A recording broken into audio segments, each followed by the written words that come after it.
நெல்லையில தன்னுடைய அக்காவை காதலிச்ச கவின் மாற்று சமூகத்தை சேர்ந்தவர் என்ற ஒரே காரணத்தினால தனியாக பேச வேண்டும் என்று அழைச்சிட்டு போயிட்டு எங்க அக்காவை மறந்துடுங்கன்னு சொன்னதுக்கு ஒத்துழைக்காத கவினை தான் மறைச்சு வச்சிருந்த அரிவாளை எடுத்து வெட்டி கொலை செஞ்சிருக்கிறார் அந்த அக்காவின் தம்பியான சுஜித். இதுல என்ன கூத்துனா, படிச்சவங்க அதிகமாயிட்டோம், இனி ஜாதி வன்மம் யார்கிட்டயுமே கிடையாதுன்னு சொல்லுவாங்க. ஆனா இந்த இடத்துல வெட்டி கொலை செய்த சுஜித் ஒரு எஜுகேட்டட் பர்சன் தான். அவரை வளர்த்த பெற்றோர் தாய் தந்தை ரெண்டு பேருமே எஸ்ஐ, சமூகத்தை காவல் காப்பவர்கள். அவர்களுடைய வளர்ப்பு எப்படி இருக்கு பாத்தீங்களா?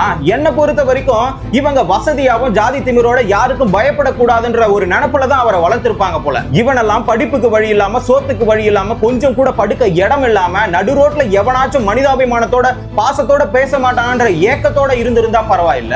உனக்கெல்லாம் தனியா ரூம் கொடுத்து ஏசியை போட்டு காலேஜ் படிக்க வச்சா உனக்கு மேல இருக்கக்கூடிய ஒரு கவலை கூட உன் மைண்ட்ல தோணவே தோணாது. அப்படிப்பட்ட நிலையில உனக்கு ஜாதின்ற ஒரு மிருக குணம் மட்டும்தான் உன்னுடைய யோசனைக்கும் சிந்தனைக்கும் வரும். உன்ன மாதிரி உங்களுடைய குடும்பம் மாதிரி நிறைய குடும்பம் இங்க ஜாதி வரியில மூழ்கி இருக்கிறதுனாலதான் உங்களுடைய சொந்த சமூகத்திலேயே பெண்கள் பாதிக்கப்பட்டாலோ, பாலியல் வன்புணர்வு ஏற்பட்டாலோ, ஏன் அது சின்ன குழந்தையாக இருந்தாலும் அவன் தான் ஜாதிக்காரனா, ஜாதி பெருமை போயிடக்கூடாதுன்றதுக்காக அவனை மறைச்சு வைக்கிறதே ஒரு பழக்கமா தானே வச்சிருக்கீங்க.